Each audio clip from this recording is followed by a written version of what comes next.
तिलकं कुण्डलाक्रान्तगण्डं कञ्जाक्षं कम्बुकण्ठं स्मितशुभगमुखं श्वाधरे न्यस्तवेणु श्यामं शान्तं त्रिभङ्गं रविकरवशनं भूषितं वैजयन्त्या वन्दे वृन्दावनस्थं युवतिशतव्रतं ब्रह्मगोपालवेशं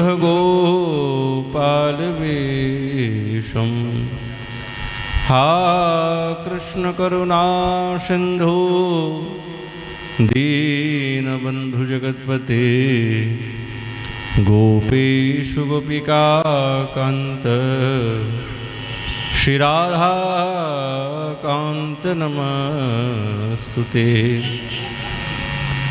तप्त कांचन गौरांगी श्री राधे वृंदावनेश्वरी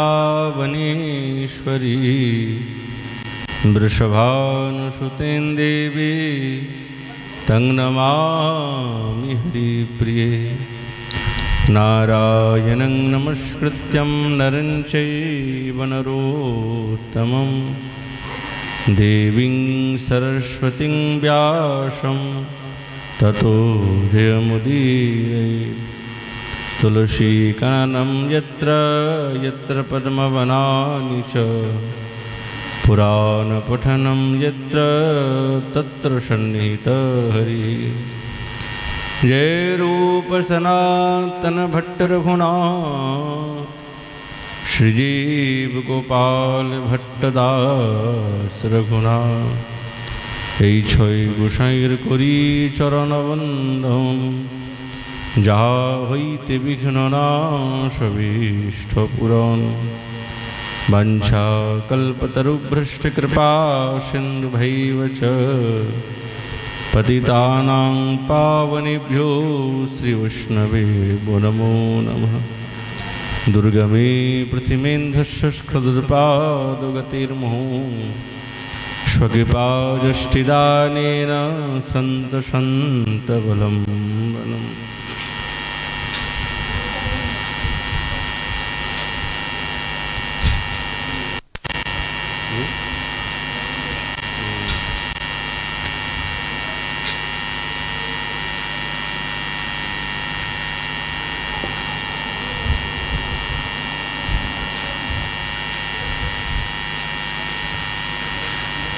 ओम नमो भगवते वासुदेवाय। श्री श्रीमद्भागवत महापुराणम्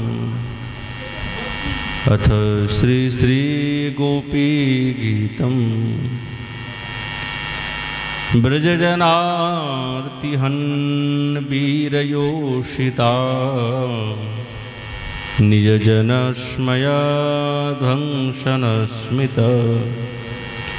भज सखी भवद्किङ्करीष्मनो जलरुहाननं चारुदर्शय। कलियुग पावन अवतार नदिया बिहारी लाल श्री कृष्ण चैतन्य महाप्रभु तार दिव्य कृपा घान कारुण्ये সেই গোপী গীত প্রসঙ্গে ব্রজগোপীগণ নিরন্তর কৃষ্ণ দর্শনের লালসাতে নিজের মনের বিরহ বেদনাকে প্রকাশ করছেন। এখন গোপীগণ প্রার্থনা করতে আরম্ভ করেছেন যে হে ব্রজজনের আরতি নাশন, হে বীর, হে নিজজনের গর্বকে নাশন, হে সখী, তোমার এই দাসীগণের দুঃখ তুমি শীঘ্রই নষ্ট করো। একবার তোমার বদন কমল যদি দেখতে পাই তাহলে আমাদের এই সমস্ত পীড়া সমস্ত দুঃখ দূর হয়ে যাবে। ব্রজদেবীগণ যেই রকম উক্তি করছেন, সেই উক্তির মধ্যে দিব্য প্রেমের উন্মাদ লুকিয়ে আছে।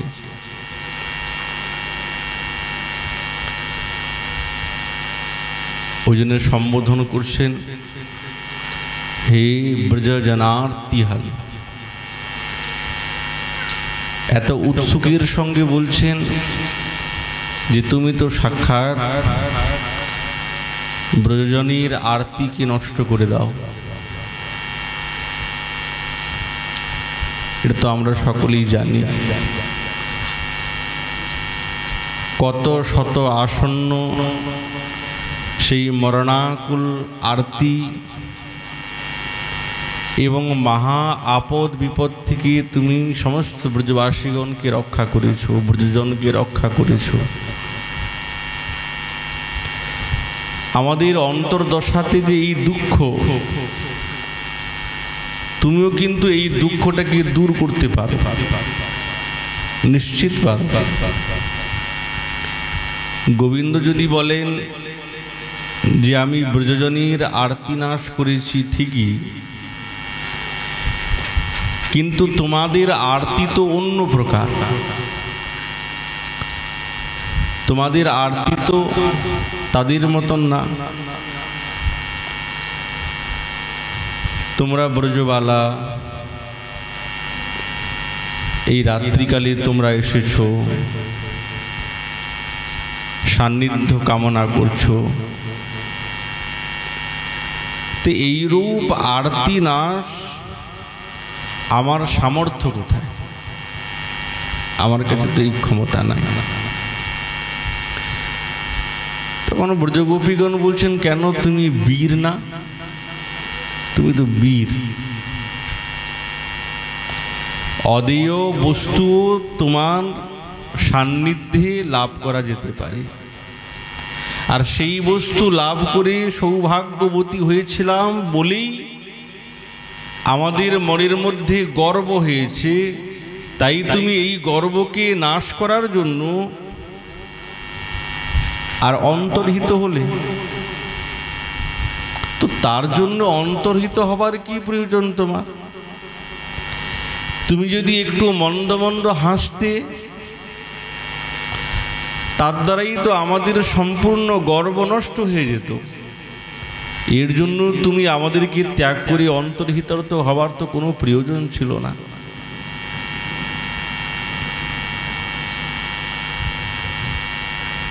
কেননা জানো তো, যদি মিষ্ট ঔষধের দ্বারায় ব্যাধি নষ্ট হয়ে যায়, তাহলে বিষদানের তো প্রয়োজন হয় না, তিক্ত বস্তুর তো প্রয়োজন হয় না। তো তোমার এই মৃদুমন্দ হাসিরূপী দিব্য অমৃতের দ্বারাই তো আমাদের গর্বটা নষ্ট হয়েই যেত। তুমি তা না করে তুমি আমাদেরকে ত্যাগ করে চলে গেলে, এটা তো ঠিক হয় না তোমার।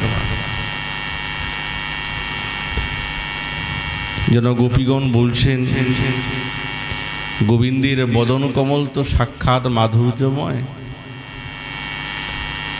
আর সেই মাধুর্যের অপার সিন্ধুকে নিরন্তর ব্রজগোপীগণ আস্বাদন করছেন।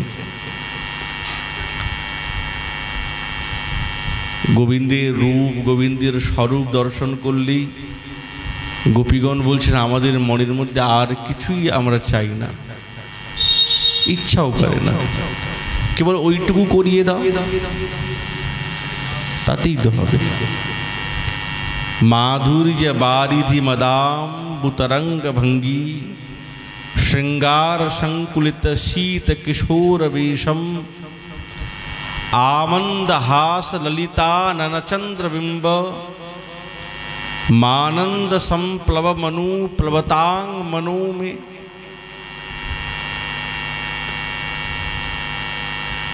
माधुर्य बारिधिर मत्ततारूप तरंग ভঙ্গির দ্বারায় যে সমস্ত শৃঙ্গার বা বেশ রচনা, তার দ্বারায় না সমস্ত আপদ হর, মনের মধ্যে কোনো ভাবনা থাকে না। সেই যে তোমার কিশোর স্বরূপ, তার মধ্যে আবার মন্দ মন্দ হাসি,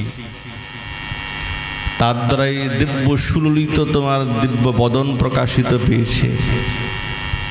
সেই কৃষ্ণচন্দ্র বিম্ব আনন্দ প্রবাহে আমার মন নিরন্তর ডুবে থাকে। শ্রীপাদ বলছেন এই রকম সাগরে আমার মন যাতে নিরন্তর ডুবে থাকে। কিশোর স্বরূপ রূপী অমৃতে, কৃষ্ণানন চন্দ্র বিম্বরূপী সাগরে। আর যার মন একবার ওই রূপেতে ডুবে গেছে, তার তো ওখান থেকে মন সরাতে ইচ্ছে করবে না। করবে কি? যিনি গোবিন্দের দিব্য রূপ মাধুরী আস্বাদন করেছেন, কিঞ্চিত যদিও আস্বাদন করে, অল্প, এই মন আর সরানো গেল না, ইচ্ছা করলেও সরাতে পারবে না। আমাদের আচার্যগণ বলছেন যদি কেউ ধ্যানও করে এই রকম স্বরূপের গোবিন্দের মাধুর্য রূপের কথা যদি চিন্তনও করে একটুক্ষণের জন্য, তো ভগবানের রূপামৃতের মধ্যে এতটা ক্ষমতা আছে, ঠিক ওই হৃদয়ের মধ্যে বাসা তৈরি করে নেবে। একটুখানি সুযোগ চাই। যেরকম স্ফুলিঙ্গির মতো একটি অগ্নির কণা যদি একবার লেগে যায় তুষের মধ্যে, বিশাল তুষের স্তূপ, কিন্তু একটু অগ্নিকণা লেগে গেছে, ছিল তো ছোট, কিন্তু ওই অগ্নিকণাই ধীরে ধীরে ধীরে ধীরে ধীরে ধীরে বৃহৎ আকার ধারণ করবে, সব জ্বালাতে আরম্ভ করবে। সেরকম না, শ্যামসুন্দরীর দিব্য রূপ মাধুরীর কেবল যদি কেউ মনেতে বিন্দুমাত্র চিন্তনই করে, তো ধীরে ধীরে ধীরে ধীরে সেটা বিশদ আকার ধারণ করে। এইরকম শ্যামসুন্দরীর দিব্য কিশোর বপু মাধুর্য বারুই দিয়ে মদাম্বু তরঙ্গ ভঙ্গির বেশ যা গোবিন্দের বদনে সেই রহস্যাত্মক হাস্য প্রকাশিত হয়। আর সেই হাস্যটা কেমন? মন্দ মন্দ মুচকি মুচকি হাসি, মৃদুমন্দ হাস্য। আর এই হাস্য যদি কেউ একবার দেখেই ফেলে তাহলে তো আর থাকা গেল না, সঙ্গে সঙ্গে সে তো মারাই, তার আর জীবনে এই দেহেতে প্রাণ থাকতে পারবে না, বাঁচা বড় দায়। তখন সেই স্বরূপকে পেতেই হবে, তার সঙ্গে সাক্ষাৎকার করতেই হবে, কথা বলতেই হবে, তার সেবা করতেই হবে।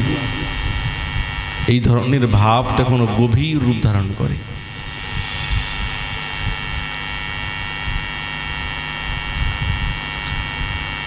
গোবিন্দের সাক্ষাৎ সে মাধুর্য সিন্ধুতে যে একবার ডুবেছে আর তার উঠতে ইচ্ছা হয় না, আর উঠতে ইচ্ছা হয় না। শ্রেষ্ঠ রূপে রূপামৃত পানি কার ক্ষমতা? সাক্ষাৎ বৃন্দাবনেশ্বরী রাধা ঠাকুরানী। কেবল ব্রজ সুন্দরী গণের দ্বারাই একমাত্র বোদ্ধব্য গম্য। গোবিন্দের রূপ সকলেই আস্বাদন করেন, সকলেই চিন্তা করেন। তাহলে সকলের আস্বাদন করা,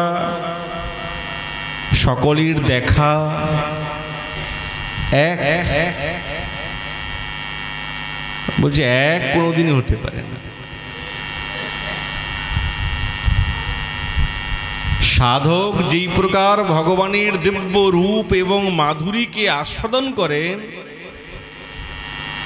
তার থেকে শ্রেষ্ঠ রূপেতে আস্বাদন করেন ব্রজবাসীগণ। আর এই ব্রজবাসী গণের মধ্যেও আবার ব্রজগোপীগণের আস্বাদন, মাধুর্য অমৃত আস্বাদন অন্য প্রকার। আবার ব্রজগোপীগণের মধ্যেও সাক্ষাৎ রাধা ঠাকুরানী যেই রকম শ্যামসুন্দরীর রূপমাধুরী আস্বাদন করেন, আর কেউ কারোর দ্বারাই সম্ভব না,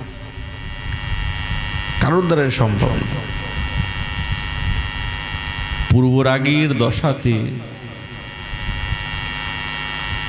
বৃন্দাবনেশ্বরী বলছেন, কিশোর বয়স 20, আর তাহে রসাবেশ, আর তাহে ভাতিয়া চাহনি, হাসির হিল্লোলে মন পরাণ পুতুলি দোলে, দিতে চাই যৌবন নিছনি।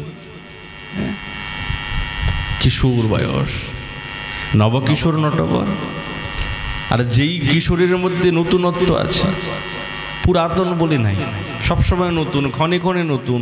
যতবার দর্শন করছেন ততবার আরেকটা দিব্য রূপের প্রকাশ হচ্ছে। যতবার শ্রবণ করছেন কৃষ্ণ নাম, শ্যাম নাম, ততবার একটা নতুন অনুভূতি জাগিয়ে দিচ্ছে হৃদয়ে। এইটাই তো নবঘনশ্যামীর স্বরূপ এবং নবঘনশ্যামীর মাধুর্য, নবঘনশ্যামীর গুণ লীলা, যে নিরন্তর নতুনত্ব করে তোলে। এই রকম কোনো ভগবৎ স্বরূপের নাই যে নতুনত্ব করে তুলছে, কেবল নন্দনন্দনীতি আছে। ওই জন্য নবকিশোর নটবর। হাসির হিল্লোলে মোর পরাণ পুতুলি দোলে, দিতে চাই যৌবন নিছনি। বৃন্দাবনেশ্বরী বলছেন, মন্দ মন্দ যখন হাসে না, তো আমার এই হৃদয় রূপী প্রাণটা কাঁপে। ইচ্ছা হয় সব কিছু সমর্পণ করে দিই, সব কিছু দিতে চাই, আমার বলে কিছু রাখতে চাই না। প্রেমের পরিভাষাই তো এইটা। একে সে কালিন্দী কুল ত্রিভঙ্গিম তরুমূল, সজল জলদ শ্যাম তনু, জল ভরিয়া যাই ফিরিয়া ফিরিয়া চাই, হাসি হাসি পুরে মন্দ বেনু, জল ফেলিয়া যাই কুললাজ ভয় পাই, আপনা খাইয়া সই মনু, জ্ঞান দাসেতে কয় মোর মনে হেন লয়, ভোজি গিয়া ও চরণ।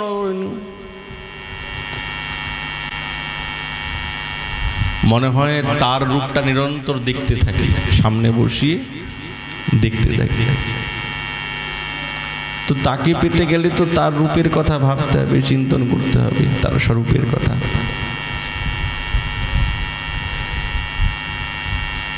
এই স্বরূপটা, এই যে আস্বাদন করছেন বৃন্দাবনেশ্বরী মাধুর্য,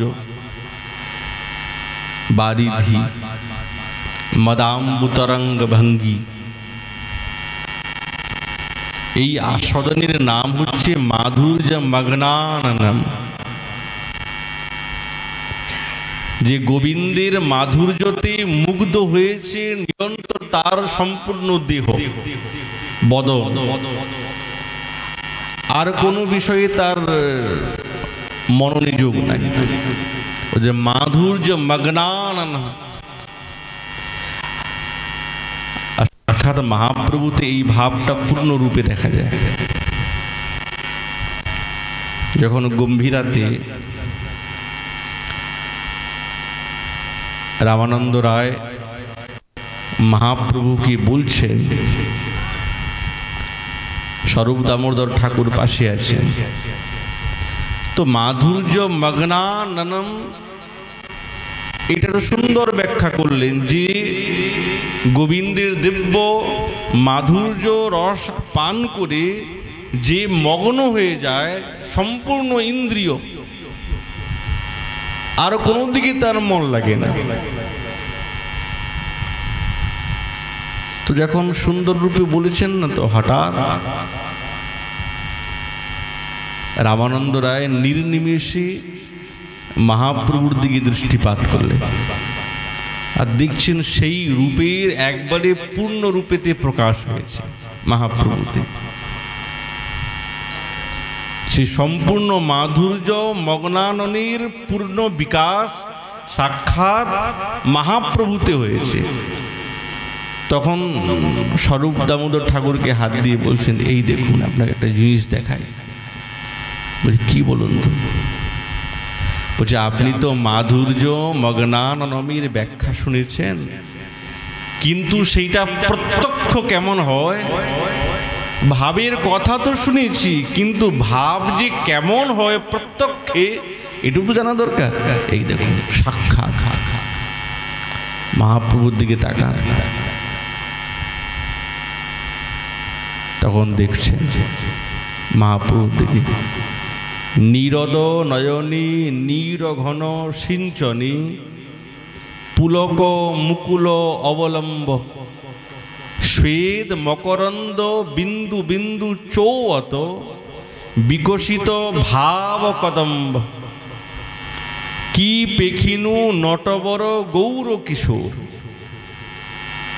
অভিনম হেম কল্পতরু সঞ্চরু নীলাচলে মাধুরী উদর রুক্তিম চরণ কমলতলে সঞ্চরু ভক্ত ভ্রমর গণভোর পরিমল লুবধ সুরাসুর ধাবই অহনিশি রহত বিভোর। এটা মহাপ্রভু স্বরূপে, যে একবার দিন রাত সবসময় বিভোর হয়ে গেছে। বিভোর মানে ইন্দ্রগুলি কোনো একটি স্বরূপের প্রতি চিন্তন করতে করতে করতে করতে শিথিল হয়ে যাবে, তাকে বলে বিভোর। ব্রজদেবীগণ বলছেন, তোমার পরম মধুর সেই বদন কমলখানি একবার দেখাও, একবার। জলরুহাননম চারু দর্শয়া। চারু মানে খুব সুন্দর, কি তোমার মুখ বদনটা কেমন? জলরুহাননম। জলরুহ শব্দের অর্থ হচ্ছে পদ্মফুল। তোমার পদ্মফুলের মতন দিব্য আনন্দ, যেটা খুব মধুর চারু, সেটা একবার দেখাও। একবার দেখলেই না আমাদের হৃদয়ের তাপ দূর হয়ে যাবে, একবার। তাহলে গোবিন্দের বদন কমলে এত সৌন্দর্য আছে? বলছে অবশ্যই আছে, অবশ্যই আছে।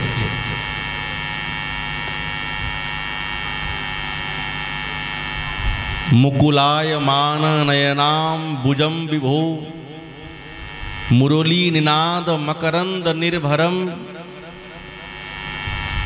মুকুরায় মান মৃদুগণ্ড মণ্ডলম মুখপঙ্কজং মনসী মে বৃজিম্ভিতাম। এইরকম মুখমণ্ডল আমার হৃদয়ে কি কোনোদিন বিকশিত হবে? কৃষ্ণের মুখকমল কেমন? সতত মানস এই সরস্বতী নিরন্তর বিকশিত থাকে না। মনে নয়ন দুটি কেমন? বলছে কমল কলিকা। পদ্মফুলে যে কলি আছে না, তো গোবিন্দের নয়নটা ঠিক এইরকম। বংশী নিনাদ কেমন? বলছে কমলের মকরন্দির মতন। শ্রীপাদ সবকিছু গোবিন্দের তুলনা দিয়েছেন পদ্মফুলের সঙ্গে, সব পদ্মফুলের সঙ্গে। ওনার যে বংশী শব্দ সেটা কেমন? বলছে পদ্মফুলের মকরন্দির মতন। আর পদ্মফুলের মকরন্দ হচ্ছে বহুমূল্য আর শ্রেষ্ঠ। অনেক পুষ্পের মকরন্দ আছে, কিন্তু পদ্মফুলের মকরন্দতেই কেবলমাত্র এই ভ্রমর লুব্ধ হয়ে দৌড়ায়। আর কোনো পুষ্পের মকরন্দ পানের জন্য তার মন এতটা লুব্ধ হয় না যতটা পদ্মফুলের মকরন্দ পানে তার অভিলাষ। ওই জন্যই তো 4 কোষ দূর থেকে বুঝতে পেরে যায় যে কোন সরোবরে পদ্মফুল ফুটেছে। ওইখান থেকে দৌড়াতে আসে। কেন? বলছে ওই যে মকরন্দ পান করতে হবে। আর যদি একবার ভ্রমর ওই মকরন্দ পানে মত্ত হয়ে যায়, তার আর দিন আর রাতের খেয়াল থাকে না, কখন দিন হচ্ছে কখন রাত হচ্ছে বুঝতে পারে না। ওনার মৃদুগণ্ডদ্বয় কেমন? বলছে মুকুর সদৃশ, এমন তার দিব্য মুখমণ্ডল। এই স্বরূপ কি আমার হৃদয়ে বিকশিত হবে না? মনসি মুখপঙ্কজং বিজৃম্ভতাম, হবে না?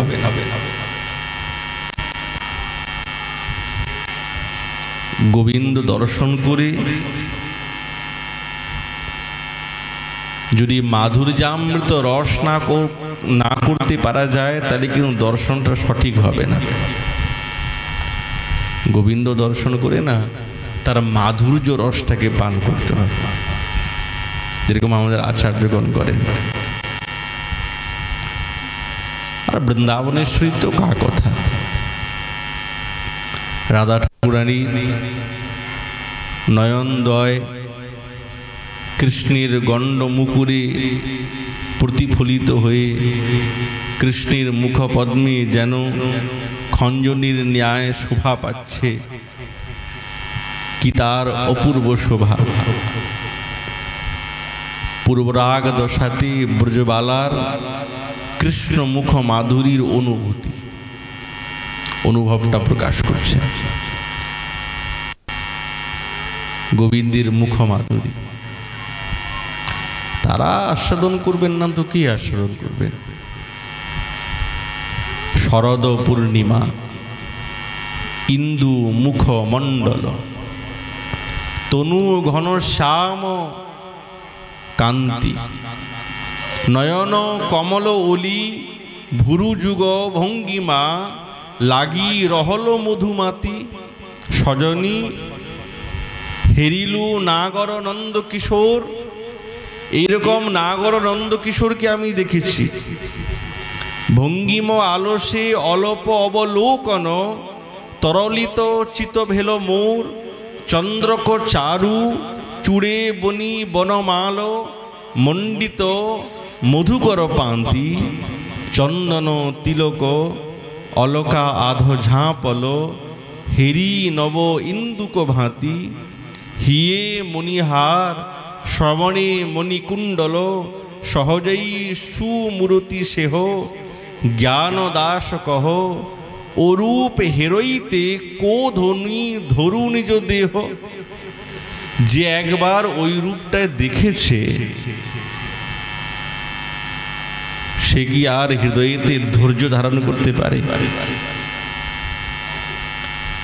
বা সে নিজের দেহের মধ্যে কি প্রাণ ধারণ করতে পারে? পারে না। তখন ছটফট করে, কবে তার সঙ্গে দেখা হবে, কবে কথা বলবো, কবে নয়ন ভরে দেখবো তাকে, তবে শান্তি হবে।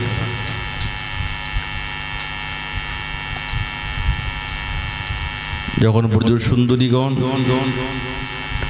নিরন্তর এই স্বরূপে শ্যামসুন্দরী রূপামৃত আস্বাদন করছেন,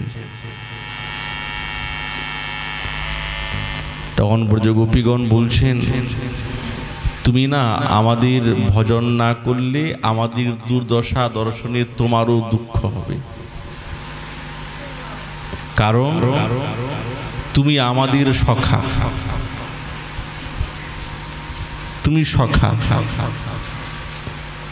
না হলে তোমার এই বিশ্বাস ঘাতিত্বের দোষের ভাগীদারি হতে।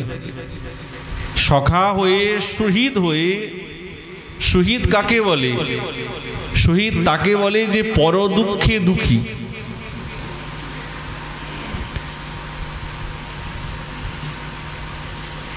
তোমার তো এই দোষটা লেগে যাবে।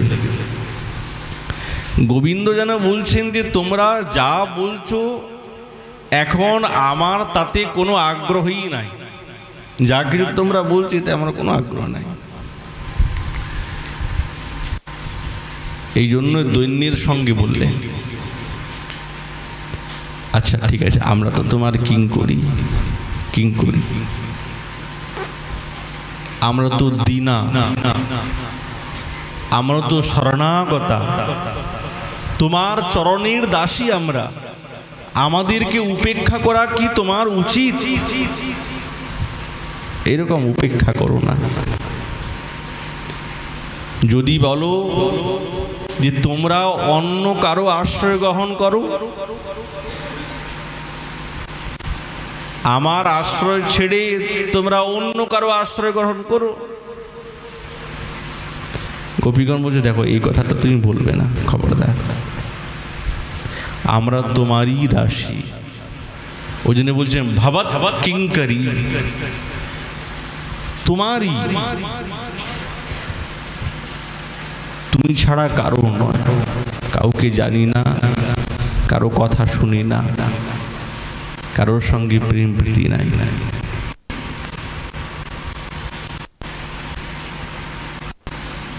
তুমি ওই দিব্য তোমার সুন্দর মুখমণ্ডল দেখিয়ে আমাদের প্রতি একবার দৃষ্টিপাত করো, তবেই আমাদের হৃদয়টা একবারে সুশীতল হয়ে যাবে, একবারে সুশীতল হয়ে যাবে।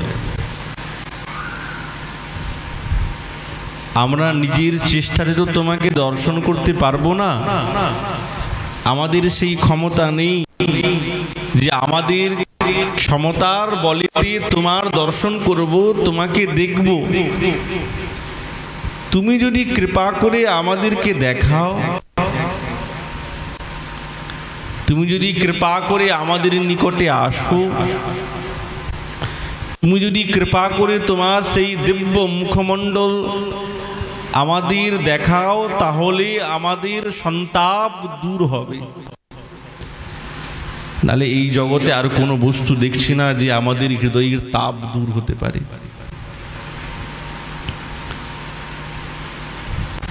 তো গোবিন্দের মুখমণ্ডলের মধ্যে কি আছে এমন ওনার রূপেতে? মাধুর্য আছে, যে মাধুর্য ঊর্ধ্বয়ান নাহি যার সমান, পরব্রহ্মের স্বরূপের গণে যেহ সব অবতারী, পরব্রহ্মে অধিকারী, এ মাধুর্য নাহি নারায়ণে। এখন সমস্ত ভগবৎ স্বরূপের মধ্যে নারায়ণ হচ্ছেন শ্রেষ্ঠ।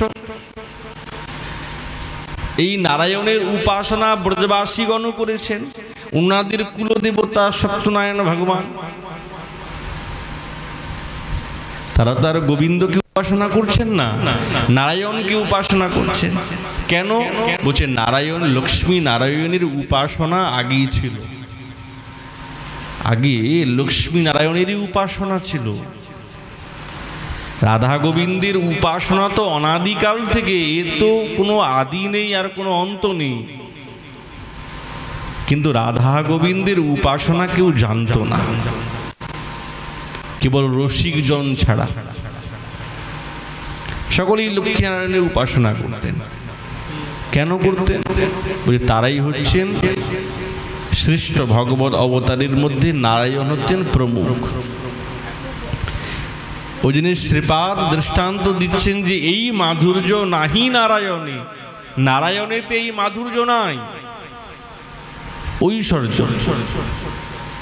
তাতে সাক্ষী রমা নারায়ণের প্রিয়তমা, প্রতিব্রতা গণের উপাস্যা, তেহ যে মাধুর্য লোভে ছাড়ি সব কাম ভোগে, ব্রত করি করিল তপস্যা। নারায়ণের সঙ্গ ত্যাগ করে এসে গেছে। যখন মহাপ্রভু দক্ষিণ ভারতে গিয়েছিলেন, চাতুর্মাস্য ব্রত করলেন ব্যাঙ্কেট ভট্টের গৃহেতে। তো উনি তো লক্ষ্মীনারায়ণের উপাসক, তো মহাপ্রভুকে সব জ্ঞানীও ছিলেন ভট্ট, খুব জ্ঞানী, শাস্ত্রজ্ঞানও খুব আছে। মহাপ্রভুকে খুব নারায়ণের কথা বলেন। মহাপ্রভু বাহ খুব সুন্দর বলতে আছেন। উনি মনে মনে ভাবছে সময়টা আসতে তো বলবো, ঠিক ঠিক। খুব বলছেন, খুব নারায়ণের গুণ, খুব লক্ষ্মী দেবীর গুণ খুব বলছেন। গোবিন্দের তো কোনো আতাপাতাই নাই। তো সব যখন অনেকক্ষণ নারায়ণের গুণগান গাইলেন, তার বিভূতির কথা বললেন, সব সম্পূর্ণ, তখন মহাপ্রভু বলছেন, ভট্ট, তোমার নারায়ণ যদি এতই শ্রেষ্ঠ, তাহলে সাক্ষাৎ লক্ষ্মী দেবী তাকে ত্যাগ করে বৃন্দাবনে গোবিন্দকে পাওয়ার জন্য কেন তপস্যা করছে? এই কথা বলার সঙ্গে প্রথমে তো মনটা খুব খারাপ লাগলো, এই বললেন এরকম বলে দিলেন আমাকে। পরে চিন্তা করলেন, কথা তো ঠিকই, ঠিক কথা। সব কিছু ত্যাগ করে বেলবনে তিনি তপস্যা করছেন। শ্যামসুন্দরীর দিব্য এই রূপ মাধুরী, গুণ মাধুরী, লীলা মাধুরী ইত্যাদি এবং বেণু মাধুরীকে আস্বাদন করার জন্য।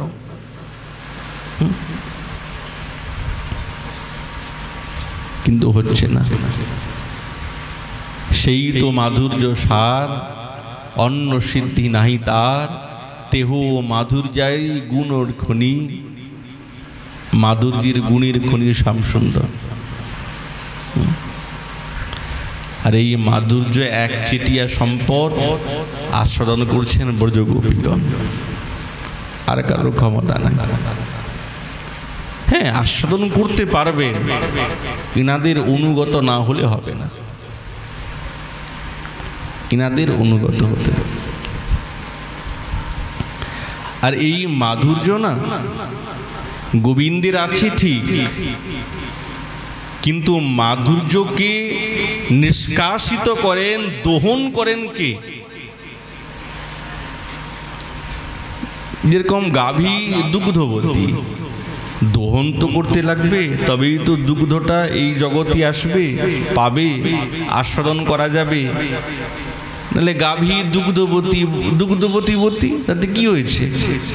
তো গোবিন্দ সাক্ষাৎ মাধুর্যবান, কিন্তু এই মাধুর্যকে দহন করতে পারবে কে? সাক্ষাৎ বৃন্দাবনেশ্বরী। তিনি কিসের দ্বারা? তিনি তার মানরূপী বস্তুর দ্বারায় শ্যামসুন্দরীর দিব্য মাধুর্যকে দহন করে, নিরন্তর দহন করে। আর সেই দহনে মাধুর্যটা নতুনত্ব করে ফুটে ওঠে, নতুন নতুন করে ফুটে ওঠে।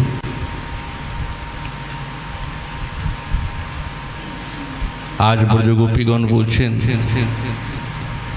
তুমি আমাদেরকে একবার দেখা দাও, তুমি না দেখা দিলে তো আমরা থাকতে পারবো না। তোমার ছাড়া আমাদের জীবনে আর অন্য কোনো গতি নেই। তোমার অদর্শনে এই জীবন আর থাকবে না। আমাদের মনে হচ্ছে নিশ্চয়ই আমাদের মৃত্যু এসে উপস্থিত হবে। আচ্ছা বলো তো, তুমি কি চাও যে আমাদের দেহের থেকে প্রাণটা বেরিয়ে যাক?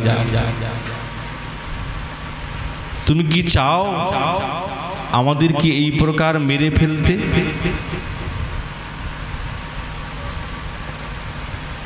মারণ যদি তোমার কার্য হয়, কিন্তু আমরা তো তোমার দাসী। তো দাসীকে মেরে ফেলা এটা তো কোনো বীরত্বের কাজ না। সম্বোধন করছেন, হে বীর, তুমি যে বীর, তুমি তো এই কাজ করতে পারো না।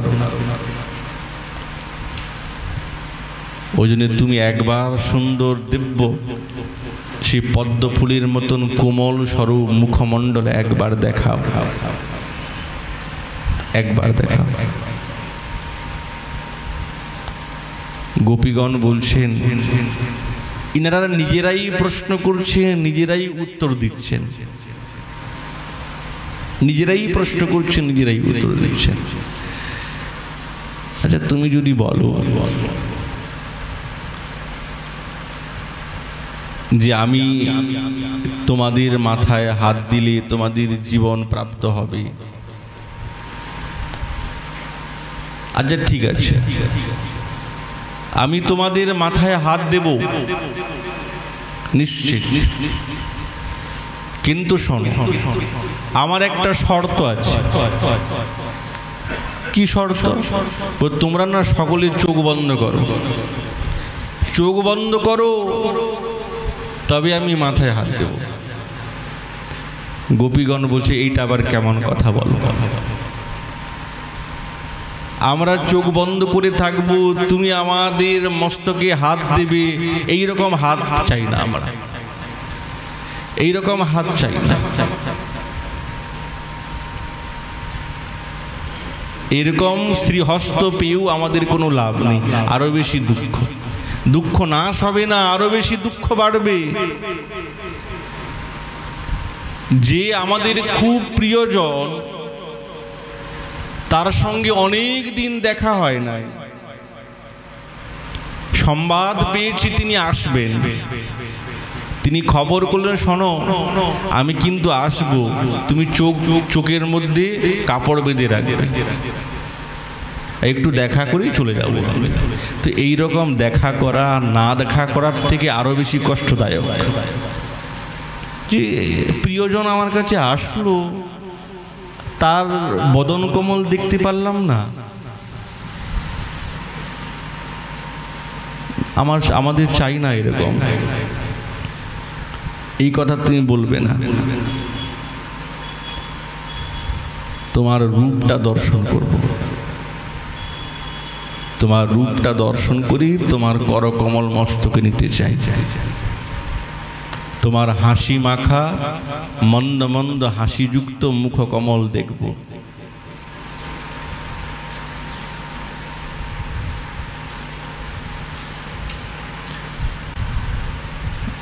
ব্রজগোপীগণ বলছেন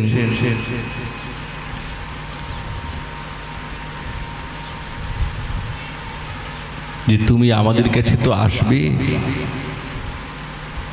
আমরা তো তোমার কিঙ্করী, তুমি আমাদের ভজন করো।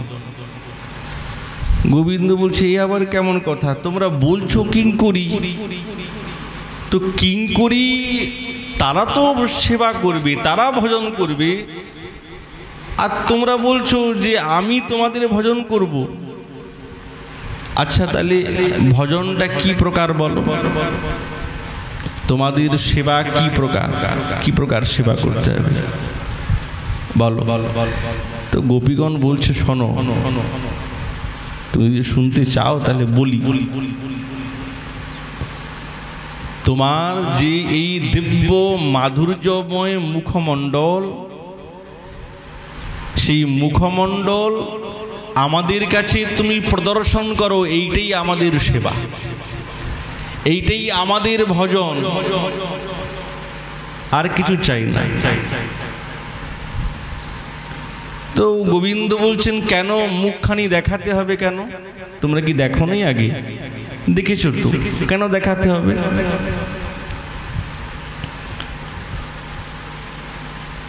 ব্রজগোপীগণ বলছেন আচ্ছা বলো, মুখখানি তো দেখাবো, কাকে দেখাবো? কাকে দেখাবো? কে দেখতে চায়? কার কাছে প্রকাশিত হব?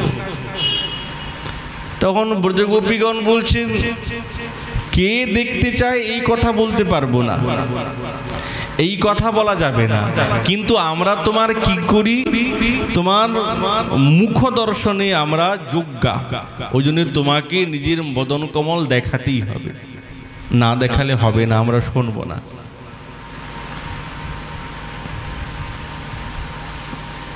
গোবিন্দ তো দূরে নাই, পাশেই আছে, ভাবছেন আমার বদন কমল দর্শন করতে চায় এরা, কি গোবিন্দকে দেখতে চায় না?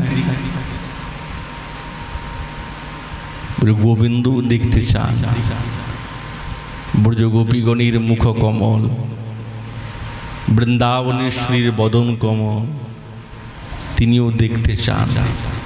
তার মনের মধ্যেও আবেগ, তিনিও বিরহের বেদনাতে ব্যথিত, তিনিও ছটফট করেন। আর এর প্রকাশ কোথায় জানেন তো?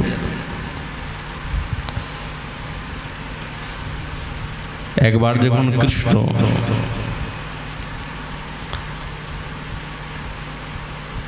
দ্বারকানাথ ভগবান দ্বারকাপুরীতে সত্যভামার শয়ন কক্ষে শয়ন করে আছেন, তো স্বপ্নের মধ্যে উদ্ধবের সঙ্গে কথাবার্তা হচ্ছে, কথোপকথন স্বপ্নেতে শুনছে। আর সেই স্বপ্নের আলাপটা না বাইরে প্রকাশ হচ্ছে। চোখ বন্ধ করে আছেন, স্বপ্ন দেখছেন। উদ্ধবকে বলছে, বা উদ্ধব। কৃষ্ণ বলছে, সখা, আমার প্রাণতুল্য এই ব্রজের লীলাভূমি, সেই গোপবাস, সেই বৃন্দাবন আমার প্রাণের থেকেও আরো বেশি শ্রেষ্ঠ, খুব ভালোবাসি আমি। সেই নন্দ বাবা, সেই মা যশোদা, সেই গোগণ, সেই সখাগণ, সিদাম সুদাম বসুদাম মধুমঙ্গল, সেই গোপীগণ, সর্বোপরি যাদের অতুলনীয়া সাক্ষাৎ রাধা ঠাকুরানী, তার কথা কিন্তু খুব মনে পড়ছে।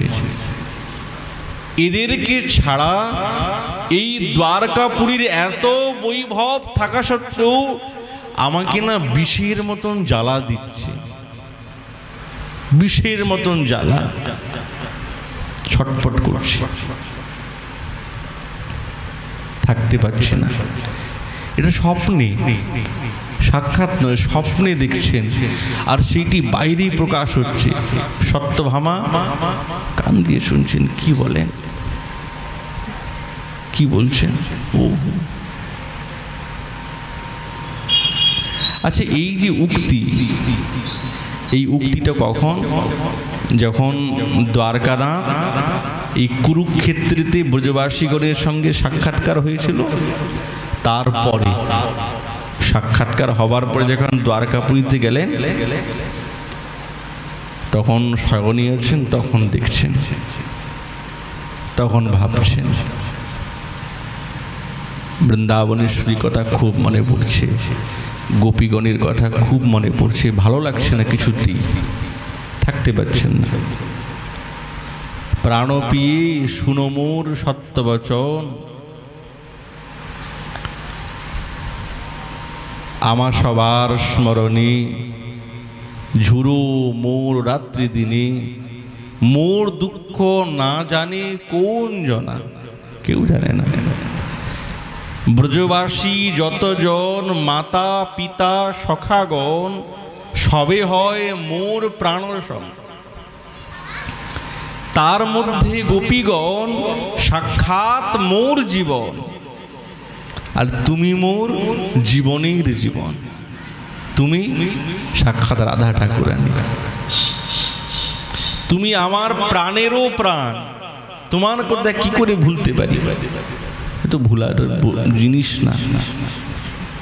তোমার সভার প্রেম রস আমাকে করিলা বসে, আমি তোমার অধীন কেবল।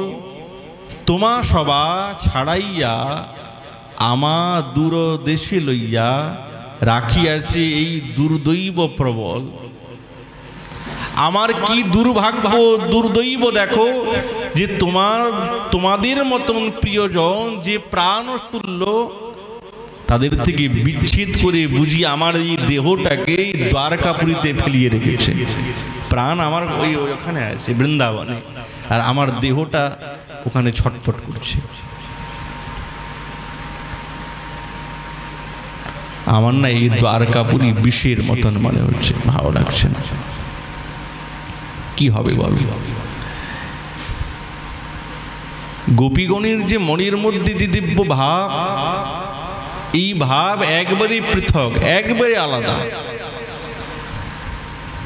আর এই ভাব শ্যামসুন্দর নিরন্তর আস্বাদন করে, সবসময় আস্বাদন করে। আজ ব্রজ গোপীগণ বলছেন, তুমি তোমার দিব্য সেই মুখমণ্ডল একবার দর্শন করা। জলরুহাননম চারু দর্শয়, একবার, বেশি না।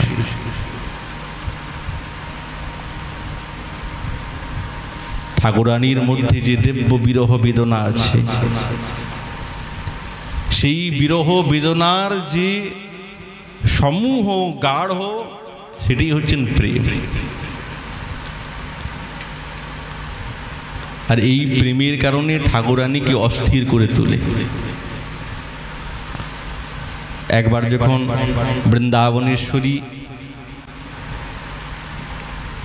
গৃহমন্দিরে আছেন, সঙ্গে সঙ্গে গভীর বনের দিকে দৃষ্টি পড়ল, একবারে গভীর বনের দিকে। সঙ্গে সঙ্গে দৃষ্টি পড়ে তমাল বৃক্ষ দেখতে পেয়েছেন, তমাল বৃক্ষের বন। তো তমাল বৃক্ষ দেখে হৃদয়ের মধ্যে শ্যামসুন্দরের উদ্দীপনা জাগলো। যেমনি উদ্দীপনা জাগলো, সঙ্গে সঙ্গে কাঁদতে আরম্ভ করলেন। আর কাঁদতে কাঁদতে কাঁদতে কাঁদতে সারা শরীরটা অবশ হয়ে গেল। কিন্তু লাজ লজ্জা আছে তো, শ্বশুর বাড়িতে আছেন, জটিলা আছে, সবসময় তাকিয়ে রেখেছে। যদিও তিনি কাঁদেন না, তো ওইরকম কাঁদতে পারেন না। বৃন্দাবনেশ্বরীর কথা চিন্তা করতে করতে করতে করতে যদিও তিনি কাঁদেন, তো ওটা প্রকাশ করতে পারেন না। রন্ধন করতে করতে কাঁদেন। কাঁদলে তো জিজ্ঞাসা করবে, কেন কাঁদছো বৌমা, কি হয়েছে তোমার? তো বলতে তো পারবেন না। তো উনি কি করতেন, ওই রন্ধনশালাতে গিয়ে উনুনের মধ্যে সমস্ত কাঁচা ওই কাঠগুলিকে দিয়ে দিতেন। জ্বলতো না, কাঁচা কাঠ কি জ্বলে? ধোঁয়াই ধোঁয়া হচ্ছে, ধোঁয়াই ধোঁয়া হচ্ছে। আর এই ছলেতে বৃন্দাবনেশ্বরী গোবিন্দের কথা চিন্তা করতে করতে নিরন্তর কাঁদতে থাকেন, বুক ভেসে যায়। তো বৃন্দাবনেশ্বরী লাজ আছে, লজ্জা আছে, মর্যাদা আছে, তো বদনটা ঢেকে তিনি নিরন্তর কাঁদছেন। কাঁদতে কাঁদতে সারা অঙ্গন কেঁপে উঠেছে। মদনা জ্বর এসে উপস্থিত। এই মদনা জ্বরের কারণে সারা অঙ্গ কাঁপছে, ছটপট করছে। সঙ্গে সঙ্গে যখন দেখলেন বিশাখা, দৌড়ে আসছে। হায় হায়, কি হলো রায়? নিজের কোলে নিলেন, প্রায় অচৈতন্য, জ্ঞান শূন্য একবারে। মৃত্যু যেরকম স্থিতি হয়, নিঃশ্বাস চলে না, স্পন্দন হওয়া একবারে একবারে নষ্ট হয়ে গেছে, কিছু স্পন্দিত হচ্ছে না, নাড়ি নেই। হায় হায়, কি হবে? সঙ্গে সঙ্গে জটিলা দৌড়ে আসলো। হায় হায়, আমার এই কুলবধূ যে রাজার কন্যা, তার এইরকম হয়েছে, কি হবে এবার আমার? বলো তো বিশাখা, কি কোনো উপায় আছে? যদি কোনো উপায় থাকে তাহলে তুমি আমাকে বলো, সেই উপায় আমাকে করতে হবে, আর তো থাকা যাবে না। বলো কি করা যায়? তো বিশাখা তো বুঝতে পেরে গেছেন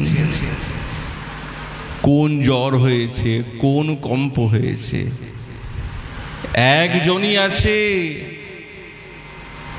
মাতে, একজনই আছে এই ব্রজমণ্ডলী, যার ঝাড় ফুঁকেতে এই মদনানল, এই মদন জ্বর ঠিক হয়ে যাবে।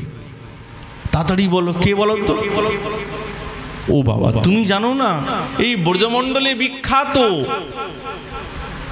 আরে বিখ্যাত তো ভালো কথা, কে বিখ্যাত? বলে হলধরীর ছোট ভাই, ভালো ভালো মন্ত্র শিখে এসেছে, খুব আচ্ছা। এখন জটিলা বুড়ি দৌড়াতে আরম্ভ করেছে, যাচ্ছে, কোথায় পাবে? এসে উপস্থিত হলধরীর ছোট ভাই কানু। উনি ঘোরাঘুরি করছেন। সঙ্গে সঙ্গে জটিলা এসে বলে, তোমার পায়ে পড়ি, তোমার আরে কি হয়েছে তোমার? কি আর বলবো, একটা দান চাই। আরে আমি দরিদ্র মানুষ, আমি কি দান করব তোমাকে? না, একটা দান করতে হবে, একটা দান করতে হবে। তুমি নাকি তন্ত্রমন্ত্র শিখেছো? বলে হ্যাঁ, তন্ত্রমন্ত্র জানি, একটু ঝাড়ফুঁক করতে জানি। তুমি একটু চলো না, ঝাড়ফুঁক করবে। গোবিন্দ বলে, না না, আমার কাছে সময় নেই, এখন সময় নেই, এখন যেতে পারবো না, এখন যেতে পারবো না। জটিলা বলছে, শোনো না, যেতেই হবে, না গেলে কিন্তু হবে না, তোমার পায়ে পড়ি। আমার কুলবধূ একবারে অচৈতন্য হয়ে গেছে, তার নাম রাধা। যেমনি কথা শুনেছে না, তেমন গোবিন্দ মন্দ মন্দ মুচকি মুচকি হাসছেন, প্রকাশ তো নেই, মুচকি মুচকি হাসছেন। সঙ্গে সঙ্গে বলে, আচ্ছা, তাহলে যখন তুমি দেখতে এসেছো, তোমার দিকে তাকিয়ে মানা কি করা যায় বলো? চলো তাহলে, বেশিক্ষণ থাকবো না, ঝাড়ফুঁক করে চলে আসবো, চলো চলো চলো। গোবিন্দ বেশ মোটা রকমের রুদ্রাক্ষীর মালা গলায় ঝুলিয়েছে, হাতে তন্ত্রমন্ত্র কিছু করবেন, জল টল নিয়েছেন। এখন তন্ত্রমন্ত্র করতে গেলে তো কিছু নিতেই হয়, না হলে তো সাজগুজ তো চাই তন্ত্রমন্ত্রে। আবার একটা ময়ূরের পাখা নিয়েছেন, কি করবেন কে জানে। নিয়ে এখন চলছেন জটিলা, আগে আগে বুড়ি চলছে, পিছনে পিছনে গোবিন্দ চলছেন। বৃন্দাবনের শরীর তো একবারে ওই অচৈতন্য অবস্থা, দেহে কোনো স্পন্দন নাই। কৃষ্ণকে নিয়ে উপস্থিত, এখন তিনি বড় তান্ত্রিক সেরেছেন। চারিদিকে ঘুরে দেখছেন, ও দেখো মা, রোগটা কিন্তু খুব অনেক বড় বেড়ে গেছে, অনেক বেড়ে গেছে রোগ। আমি চেষ্টা করে দেখি কি করা যায়। তো প্রথমে তো ময়ূর পাখার দ্বারায় ঝাড়ফুঁক করলেন, খুব ঝাড়ছেন ময়ূর পাখা দিয়ে। অনেক ঝাড়ার পরেও কিছুতেই কিছু হচ্ছে না। বিশাখা তো বুঝতে পেরেছে কি রোগ বেড়েছে, ভাবের কথা। জটিলা তো বুঝতে, জটিলা বলছে, আমার তো বিপদের আর কোনো সীমা নাই, কি হবে? এ তো বিশাল বিপদ আমার জীবনে। কানতে আরম্ভ করেছে বুড়ি। শোনো, তোমার দিকে তাকিয়ে, আর কারোর দিকে নয়, তোমার দিকে তাকিয়ে আমি চেষ্টা করব। বাবা তুমি করো না একটু চেষ্টা করো।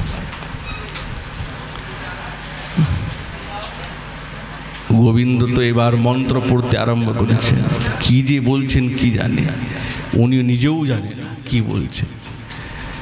হ্যাঁ, বিচিত্র মন্ত্র, একবারে শ্লোকের পর শ্লোক বলেই চলছেন, শ্লোকের পর শ্লোক বলেই চলছেন। জটিলা শুনে মনে মনে ভাবছে, বাহ, অনেক মন্ত্র শিখেছি ভাই, অনেক মন্ত্র। হাতের মধ্যে জল টল নিয়ে জল ছড়ায়, প্রত্যেক ঘরের কনে কনে ছড়াচ্ছে।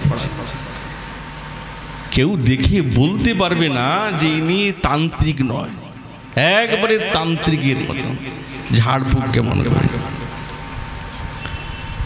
বৃন্দাবনের শরীর তো কোনো চেতনা নাই। এই মদনজর একটা বস্তুর দ্বারাই নির্বাপিত হবে। তো সঙ্গে সঙ্গে গোবিন্দ বলছেন, মা দেখো, একটা কাজ করতে হবে, মন্ত্র না এরকম দূর থেকে কাজ করছে না। আমি তো মন্ত্র অনেক পড়লাম, তুমি তো শুনলে, কিন্তু এই মন্ত্রে না কাজ করছে না, যেতে পারছে না, কেউ কিছু জাদু টোনা করেছে। ওই জন্য একবারে সাক্ষাতে যাবার জন্য স্পর্শ করতে হবে। স্পর্শ না করলে হবে না, কাজ হচ্ছে না মন্ত্রেতে। দেখলে না? হ্যাঁ, তা তো দেখতে পাচ্ছি, কোনো নড়াচড়া কিছু হচ্ছে না। তখন গোবিন্দ করলেন কি, তার করকমল সাক্ষাৎ বৃন্দাবনেশ্বরীর কপালে রাখেছে। আর যেমনি কপালে দিয়েছেন তো গোবিন্দের করকমল, এই চিনতে বাকি থাকে।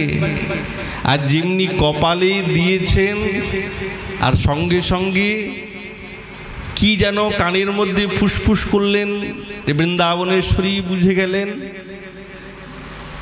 আর করস্পর্শ পাওয়া মাত্রে সঙ্গে সঙ্গে নয়নটা উন্মিলন করে দেখছেন সাক্ষাৎ তার প্রিয়তম সামনে এইভাবেতে বেশ মোটা মোটা রুদ্রাক্ষের মালা আর তন্ত্রমন্ত্রীর নানা রকমের বেশভূষা সামনে দেখছেন। অবাক, গোবিন্দও অবাক। এখন গোবিন্দ অবাক হলেও তো হবে না, সাক্ষাৎ জটিলা বুড়ি পাশেই দাঁড়িয়ে আছে। যেমনি চেতনা হলো সঙ্গে সঙ্গে বলল, এই দেখো বলেছিলাম না, এবার সাক্ষাৎ আমার মন্ত্রটা কাজ করেছে, দেখো তোমার কুলবধূর চেতনা হয়েছে। বৃন্দাবনেশ্বরী মন্দ মন্দ তার মদনানল তো দূর হয়েছে ঠিক, কিন্তু আরো একটা ঈপ্সিত বস্তু পূর্ণ হয় না, এই কিন্তু গোবিন্দ বুঝতে পেরেছেন। তখন জটিলা বলছে, তোমার এত গুণ, এটা তো জানতাম না, তুমি এত শ্রেষ্ঠ ঝাড়ফুঁক করো, বাহ খুব সুন্দর। আমার না বড় ইচ্ছা, তোমাকে কিছু উপহার না দিলে কি হয়? তো গোবিন্দ বলছে, হ্যাঁ উপহার তো তুমি দেবে। শোনো, এই মন্ত্র কাজ তো করেছে, উপহার হয়েছে, তুমি তাড়াতাড়ি উপহারটা নিয়ে আসো, উপহারটা নিয়ে আসো। আর যেমনি জটিলা উপহার নিতে গেল দৌড়ে, এখন বুড়ি মানুষ তো লাঠি টুকে টুকে যাচ্ছে, সঙ্গে সঙ্গে দ্বারে দাঁড়ালেন বিশাখা। আর গোবিন্দের সঙ্গে সাক্ষাৎ বৃন্দাবনেশ্বরী নয়নের সঙ্গে নয়নের মিলন হলো। দিব্য একটা কিঞ্চিত আংশিক পরিরম্ভন ক্রীড়াতে মত্ত হলেন। এতে বৃন্দাবনেশ্বরীর সেই মদনা জ্বর সঙ্গে সঙ্গে তৎক্ষণাৎ নির্বাপিত হয়ে একবারে শীতল হয়ে গেল হৃদয়। জটিলা যেমনি এসেছে উপহার দিয়েছেন, উপহার তো নিলেন। বলছে, শোনো, এই জ্বর না অত সহজে ঠিক হবে না, এ না মাঝে মাঝেই হবে, মাঝে মাঝেই আসবে এই জ্বর। তো তোমার কোনো চিন্তা নেই, যখনই এই জ্বরটা হবে না তুমি আমাকে ডাকবে, আমি চলে আসবো, আমি আসবো, কোনো চিন্তা নেই। তোমার দিকে তাকিয়ে, তুমি বৃদ্ধা, তোমার কষ্ট হবে, এই কষ্ট কি আমি সহ্য করতে পারি? তোমার দিকে তাকিয়ে আমি আসবো, তুমি আমাকে ডাকবে। তখন জটিলা বলছে, হ্যাঁ হ্যাঁ হ্যাঁ, এবার তো বুঝতে পেরে গেছি, তাহলে এবার না যখনই এই জ্বরটা হবে আমি দৌড়ে তোমার কাছে সংবাদ জানাবো, তুমি এসে যাবে। হ্যাঁ,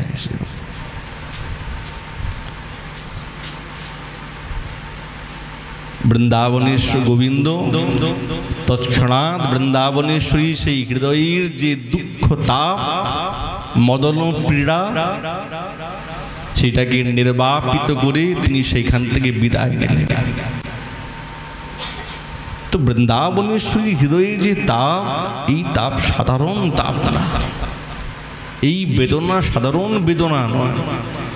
যখনই এই বেদনা খুব গম্ভীর হয়ে যায়, গোবিন্দকে আসতেই হবে, গোবিন্দকে আসতেই হবে। সাক্ষাতে হোক, স্বপ্নে হোক, স্মরণে হোক, আসতেই হবে। না এসে আর তিনি থাকতে পারেন না। আর আজ গোবিন্দ তিনি এই প্রকার লুকিয়ে আছেন, ব্রজগোপীগণকে ত্যাগ করে দিয়েছেন। বলছে, না না, ত্যাগ করার ক্ষমতা গোবিন্দের মধ্যে নেই। যাদের দিব্য মাধুর্য তরঙ্গিতে গোবিন্দের দিব্য নবকিশোরত্ব ক্রীড়া করছে, তাদেরকে ত্যাগ করবেন কি করে? এ তো গোপীগণের দিব্য মাধুর্য নিরন্তর তিনি আস্বাদন করছেন। একের পর এক, একের পর এক নিজে নিজে ভাবছেন, এই গোপীগণ আমাকে এত ভালোবাসে, এত ভালোবাসে, আত্মেন্দ্রিয় প্রীতিবাঞ্ছা নাই, কেবল তদীয়ত্ব ভাব, তোমাকে সুখী করব, তোমার প্রসন্নতা কি করে হবে, তোমার সেবা কি করে করব, এই ভাবনা নিরন্তর ব্রজগোপীগণের হৃদয়ের মধ্যে সেটাই তারা প্রকাশ করছেন, সেটাই প্রকাশ করছেন। বৃন্দাবনেশ্বরীর ভাবগত উক্তি এই গোপী যেটি শ্যামসুন্দর নিরন্তর আস্বাদন করছেন, নিরন্তর আস্বাদন করছেন।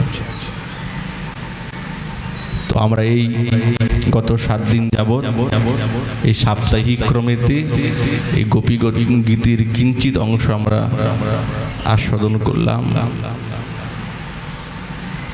আপনারা তো সব কিছু জানেন, সকলেই গুরুজন। যদি কোনো ভুল ত্রুটি হয়ে যায় তো এই দাসকে আপনারা ক্ষমা করে দিয়েন। রসিক বার্তা তো অনেক ভুলভ্রান্তি হতে পারে। এই বলে আমাদের ভাগবতী কথা এখানেই বিশ্রাম, এইবারের মতো